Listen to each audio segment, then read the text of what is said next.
night, Tampa Bay.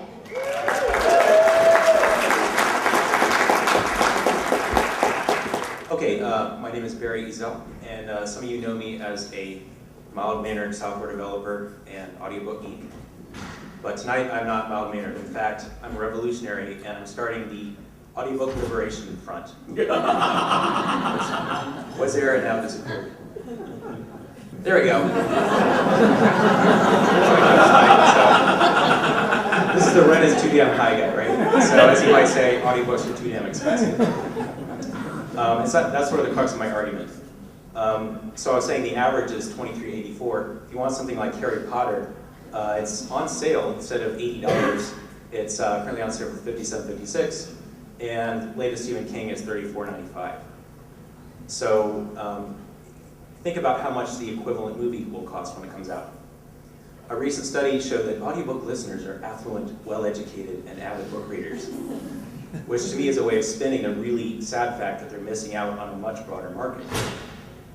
So if you think about the average audiobook listener being Mr. Burns, let's say, for every Mr. Burns, there's at least 50 Homer Simpsons, right? So how do we get here? It's not like we're talking about yachts that are handcrafted with teak and titanium. We're talking about digital goods that are and in this scientific chart, you can see audiobooks at the top compared to other things that are now digitally delivered often, books and music. And you can see quite clearly that the price of books and music have gone down. The CDs used to cost $17, and now they're $9.99 or 99 cents a track or less.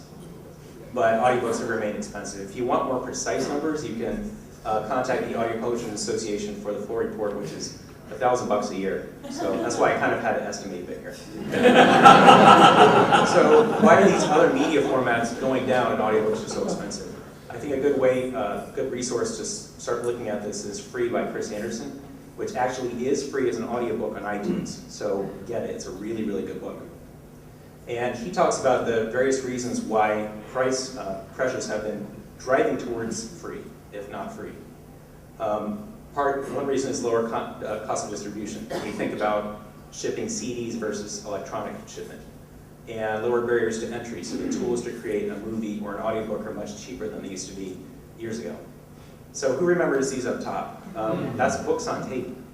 And that's just a few hours of audio. Then we moved to CDs, which can hold more, and now we have smartphones, which can hold thousands of audiobooks at a time. So clearly the cost of shipping has gone down.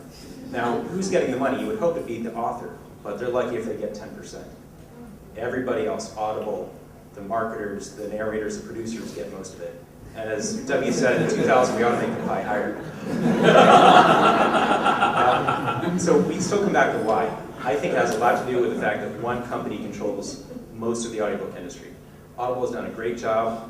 I'm a user because I have to get my fix somehow. I've been a user since 2001. But Audible, who was already a big company, was bought by Amazon in 2008. So now they're huge and backed by a massive company. And when we look at the ties that Audible has to these companies, so Audible, of course, sells books on their own site. They sell audiobooks through Amazon, and they're the exclusive distributor of audiobooks on iTunes. So every audiobook you buy through the audiobook tab is from Audible. So you have this giant Venn diagram of big money that's really controlled by one company. So what can we do as revolutionaries? Be an informed listener. Know that Audible isn't your only source. We have LibriVox.org for free books. Overdrive Media works with some libraries. Then there are low-cost alternatives like Learn Out Loud, Spoken Word Incorporated, Audio Lark, and Ambling Books. So sort of think outside the box and look outside iTunes some. Now, if you're an author, you have options too. You don't necessarily have to go through Audible. You can produce your own book. You can hire a narrator yourself. You can contact some of the companies that I just mentioned about distributing your book, and you can even read your own book. Even if you sound like Elmer Fudd, a lousy, so-so audiobook is better than none at all, because a lot of people really want audiobooks. So hopefully we'll make the pie higher for authors and get cheaper audiobooks for everybody else. And I hope that you will all join the Audio Liberation Front. You can follow Alpha News. I just set that up. I'm going to start talking about sources for inexpensive audiobooks. And those are my other personal contacts. So thanks, and viva la Alpha.